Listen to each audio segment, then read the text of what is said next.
Somewhere right now, someone is scrolling through their phone at 2 a.m., unable to sleep, carrying a weight they haven't told anyone about. And somewhere right now, a short clip, barely 3 minutes long, is quietly making its way across the internet. No flashy editing, no dramatic music, just a priest sitting in front of a camera saying something so simple that it stops people mid-scroll.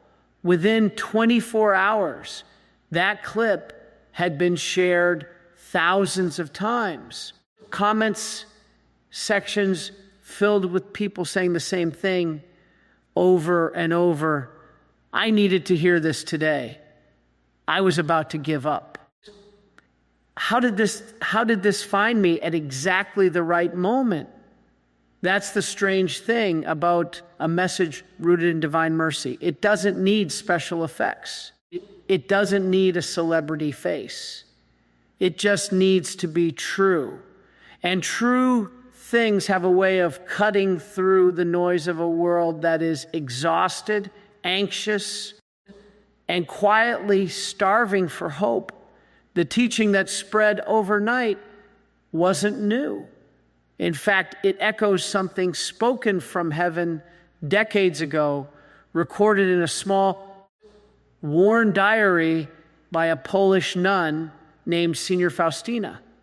But somehow, when explained clearly in plain language for a generation drowning in guilt, comparison, and despair, it hit differently.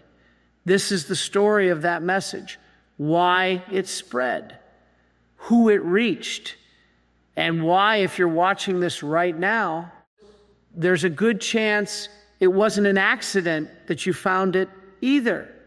Because here's the part almost nobody expects. The message isn't really about a viral video at all.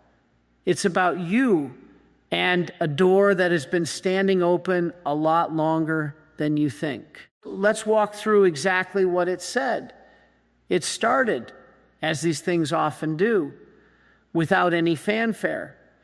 A short video was uploaded, no elaborate production, no thumbnail designed by a marketing team, nothing engineered to go viral. It was simply a recording of a talk on divine mercy, the kind of teaching that has been shared in parish halls and retreat centers for years. But something about the timing, the wording, and the way it was framed caused it to spread in a way nobody predicted. Within hours, the comments began stacking up.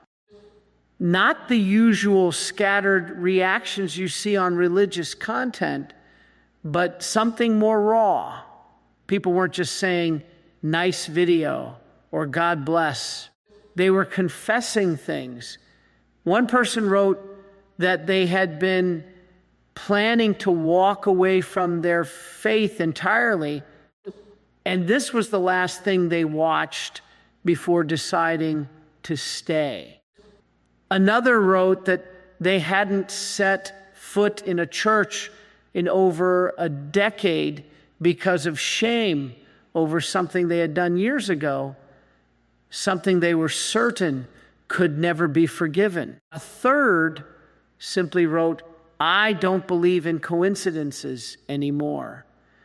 To understand why a short teaching video could cause this kind of reaction, you have to understand what it was actually about. It wasn't a message about rules. It wasn't a message about being good enough, praying hard enough, or performing your way into God's good graces. It was the opposite. It was a message about a mercy so vast that it doesn't wait for you to clean yourself up first. This idea traces back to a series of private revelations recorded by a young nun in Poland in the 1930s. She described encounters in which she was told, in essence, that mercy is not a reward for the righteous. It is a rescue for the desperate. The greater someone's brokenness, the greater their claim on that mercy, not the smaller. This was a radical reversal of how many people, even lifelong believers, had quietly come to think about God as a scorekeeper, a distant judge tallying wins and losses, waiting to see if you'd earned his attention. The video reframed that entire picture. It described God not as someone standing at a distance with arms crossed, but as someone who runs, the way a parent runs toward a child who has fallen and scraped their knee, not stopping to ask what the child did to deserve help first.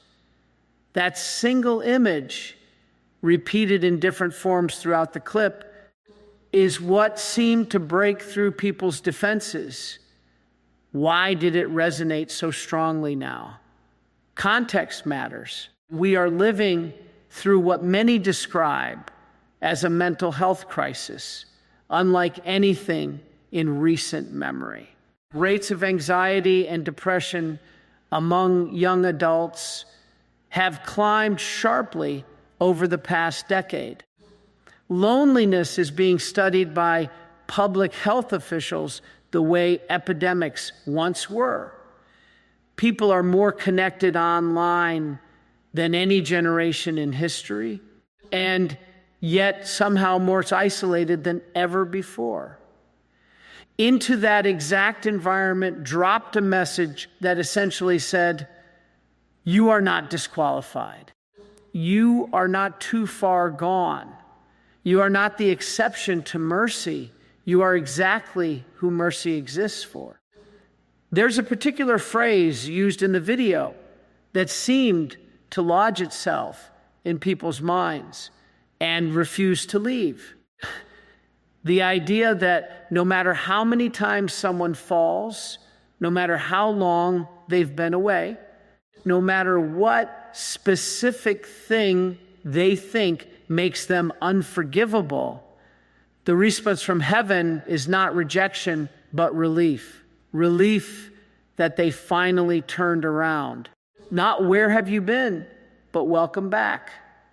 Several viewers later commented that they had grown up in households or attended churches where the emphasis had always landed heavily on sin, punishment, and fear. They knew intellectually that God was supposed to be loving, but emotionally, they carried around a picture of him as someone perpetually disappointed in them. The video didn't ask them to abandon the seriousness of sin. It took sin seriously. In fact, more seriously than a shrug, but it separated the seriousness of the wound from the willingness of the healer. A doctor who takes an illness seriously doesn't refuse to treat the patient. If anything, the more serious the illness, the more urgently the doctor moves. That reframing changed the emotional temperature of the entire message. Instead of guilt driving people further away, it became the very thing drawing them back. Shame, by its nature, tells you to hide.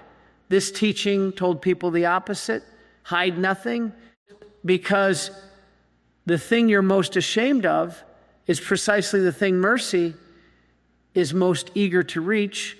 By the next morning, the video had been shared across dozens of pages, translated informally into other languages by viewers typing out their own captions, and stitched into shorter clips that spread even further. What had been a routine recording of a routine talk had become, almost overnight, something people were calling a lifeline, long before any video, any hashtag, any comment section full of strangers admitting their secrets to each other. There was a notebook, unremarkable in appearance, filled with the handwriting of a young woman with only a few years of formal education, written in installments over nearly 6 years. She wrote in obedience to a spiritual director who wanted a record kept, not because anyone expected the world to read it one day, but because he sensed something important was happening and didn't want it lost. The young woman was a religious sister living a hidden, largely unremarkable life, cooking, gardening, tending to the daily tasks of convent life. By any outward measure, she was nobody of consequence. That in itself became part of the message's power decades later. God did not choose a theologian, a bishop, or a scholar to carry this particular message to the world.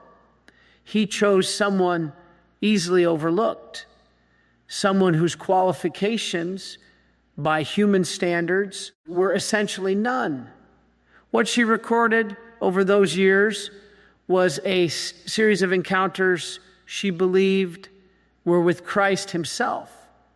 Conversations, visions, instructions. At the center of nearly all of them was a single repeated theme: mercy.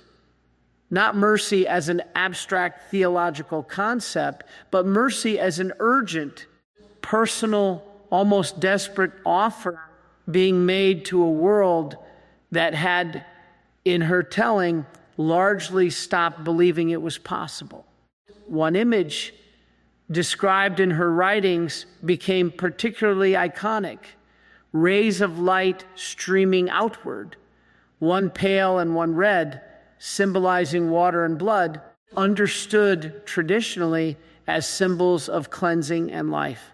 Beneath the image, a simple phrase: Jesus, I trust in you. 5 words. No complicated theology required to understand them. Just an act of trust offered by anyone in any condition at any moment. For years after her death, her writings were treated with caution by church authorities, partly due to translation issues that made some passages sound doctrinally confused, and partly due to the broader caution the church exercises around private revelation. It wasn't until decades later, after careful re-examination, that the original Polish texts were properly translated and the message was formally recognized and embraced at the highest levels of the church. A feast day was established, a devotion spread. What had once been dismissed as the imaginings of an obscure nun became one of the most widely practiced devotions in the modern church. This history matters because it explains something about why the viral video hit as hard as it did. The message wasn't invented by a content creator trying to find an angle. It wasn't a modern reinterpretation designed for social media. It was, in essence, an old message rediscovered, dusted off, translated into contemporary language, and handed to a generation that happened to be more starved for it than any before. There's something almost poetic in the fact that a message about being overlooked and unworthy came through someone who was, by the standards of her time, overlooked and considered unworthy of much attention. And there's something equally poetic in the fact that it resurfaced centuries later through the most overlooked and dismissed corner of modern life, a short, low-production video that nobody expected to matter either. Several viewers who commented on the video mentioned they had heard the phrase divine mercy before, but had never actually understood what it meant beyond a vague sense of God forgives. What the video did, drawing on this deeper history, was make clear that this wasn't a soft, watered-down version of forgiveness. It was something closer to rescue. The diary describes encounters in which the depth of human sinfulness is not minimized. If anything, it's described in stark, uncomfortable terms, but the response to that sinfulness is not backing away. It's leaning in. One detail from the historical record stood out to many who researched further after watching the clip. The sister reportedly described being told that the greatest sinners have the greatest right to trust in mercy, precisely because they need it most. Not the moderately flawed, not the mostly good with a few slip-ups, the ones who think they've wandered too far to ever come back. Those specifically were described as having priority. For anyone who has spent years quietly convinced they're the exception, the one person whose specific failures put them outside the reach of forgiveness, that detail lands like a direct hit. It's not a general reassurance. It's a specific dismantling of the exact lie that keeps so many people locked in shame and silence. This is likely why the viral clip spread the way it did among people who wouldn't normally engage with religious content at all. It wasn't preaching at them. It was answering a question they'd never said out loud. Is there a version of me too broken to be loved? And the answer, drawn from decades-old writings that had somehow waited patiently for the right moment to resurface, was an unambiguous no. But knowing the history is only part of the picture. The video didn't just repeat old information, it applied it. It took this centuries-old message and pointed it directly at very modern wounds. Comparison culture, chronic anxiety, the exhausting pressure of needing to appear fine online while falling apart privately. That application is where the next part of the story picks up. To understand why this particular message landed so hard with a younger audience, you have to understand the emotional terrain that audience is standing on. This is a generation that has grown up curating a version of themselves for public consumption, carefully selected photos, filtered moments, achievements broadcast while struggles are hidden behind closed doors. The result is a strange, quiet epidemic of feeling like everyone else has it together except you. That constant low-grade comparison creates a very specific kind of shame. Not necessarily shame over one dramatic failure, but a diffuse, exhausting sense of not measuring up, not attractive enough, not successful enough, not disciplined enough, not spiritually good enough. It's a shame without a clear edge, which makes it hard to address directly.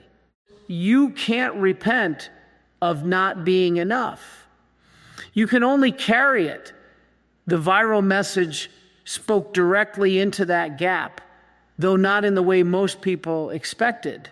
It didn't offer self-esteem talking points or generic affirmations. It offered something sturdier, the claim that your worth was never actually up for debate in the first place, because it was never based on performance to begin with. The teaching drew a clear distinction between two very different questions. People often blur together, am I good enough and am I loved? The video's central argument was that these questions have completely different answers, and confusing them is where so much modern anguish comes from. One especially resonant section of the talk addressed the specific fear so many carry, that if people really knew what was happening behind the curated feed, the anxiety, the resentment, the secret habits, the private failures, they would be quietly written off. That fear, the video argued, is exactly backwards. It described mercy not as something that requires you to hide your worst moments to remain acceptable, but as something that specifically activates in response to those worst moments being brought into the light rather than buried further. This connects to something practical that seemed to strike a nerve with viewers. The idea of trust as an action rather than a feeling. Many people commented that they'd always thought of faith as something you either have or don't have. An emotional state either arrives or doesn't. Video reframed trust as a decision, repeatable in any moment, regardless of how someone feels. You don't wait to feel confident before trusting. You trust, and confidence sometimes follows, sometimes slowly, sometimes not at all, but the trust itself is the whole act, not a feeling attached to it. For a generation exhausted by the pressure to feel a certain way about everything, happy enough, positive enough, grateful enough. On top of everything else they're supposed to be, this was oddly freeing. You don't have to feel forgiven to be forgiven. You don't have to feel worthy to be loved. The feeling might show up eventually, or it might not, but it was never the requirement. Several comment threads under the video turned into informal support groups, strangers responding to each other's confessions with encouragement instead of judgment. Itself a small, unplanned demonstration of the very message being discussed. People who would never say these things to their own families were saying them to strangers online and receiving in return something they clearly weren't getting enough of elsewhere, a response that didn't flinch. There's also a generational wound around authority and institutions that this message quietly bypassed. Many younger viewers expressed distrust of organized religion generally, citing scandal, hypocrisy, or simply feeling judged rather than welcomed in religious spaces. But the content of the video wasn't institutional in tone. It wasn't defending an organization. It was describing a relationship, one person's trust in someone who runs toward them rather than away. That distinction mattered enormously to viewers who had one foot out the door of faith altogether, but hadn't quite closed it. What emerged from the comment sections pieced together, painted a picture of an audience that wasn't rejecting the idea of God. They were rejecting a distorted, exhausting version of God they'd absorbed somewhere along the way. one who required constant performance and offered conditional approval.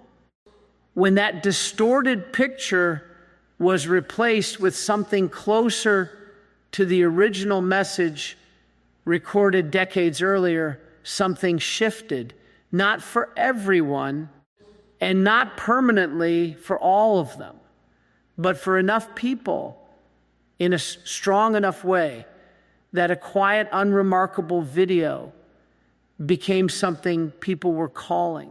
Without exaggeration, life-changing. That raises an obvious next question. What practically were people supposed to do with this? A feeling of relief is nice, but it fades. The video didn't stop at reassurance. It moved into something more concrete. And that's where the real turning point of the message begins. If the first half of the message was about dismantling fear, the second half was about what to actually do next. Because relief without direction tends to evaporate within a day or two. This is where many viewers pointed to a specific section of the clip and said, almost word for word in the comments, "This is the part that changed everything for me."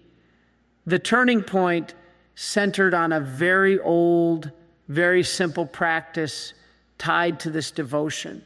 Showing up honestly in a moment of reflection or confession and saying 5 words, "Jesus, I trust in you," not as a magic formula, but as a decision made in the middle of doubt, not after doubt has been resolved.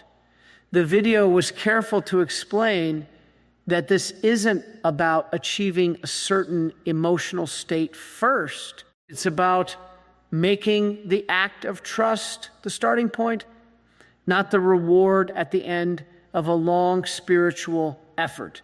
For many viewers, this reframed something that had felt impossibly abstract into something almost embarrassingly small and doable.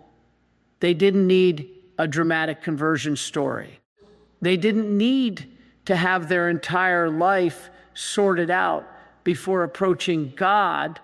They needed to say 5 words and mean them as much as they currently could, even if as much as they currently could wasn't very much at all. Several people described trying this that same night, not with any expectation that it would fix anything, but almost out of desperation, the way you try something when you've run out of other options.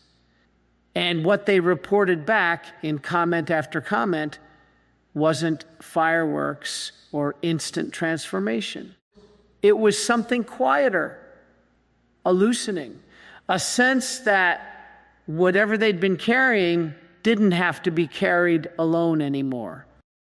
One person described as the first night in months they'd slept without the familiar knot in their chest. The video also addressed a common obstacle head-on, the fear of insincerity. Many viewers admitted they didn't feel a strong faith, that saying, "I trust in you," felt hollow or even hypocritical given how little trust they actually had. The teaching's response to this was direct. Trust that starts small, even trust that feels forced or thin, is still trust. Nobody is required to arrive with a fully formed, unwavering faith. The whole point of trusting in mercy rather than in your own spiritual performance is that the quality of your trust isn't what's being measured. The willingness to reach out at all is the thing that matters. This section of the video also touched on a practice associated with the same devotion. A particular hour in the afternoon, traditionally set aside for reflecting on this mercy. And a specific prayer repeated using ordinary rosary beads. The video described this not as a rigid obligation, but as an invitation, a regular, repeatable moment to return to this same truth, especially on days when the initial relief of the message had faded and old fears had crept back in, as they inevitably do. That detail, the acknowledgement that fear creeps back, seemed to matter a great deal to viewers. The video didn't promise a single moment of realization that would permanently erase doubt, shame, or anxiety.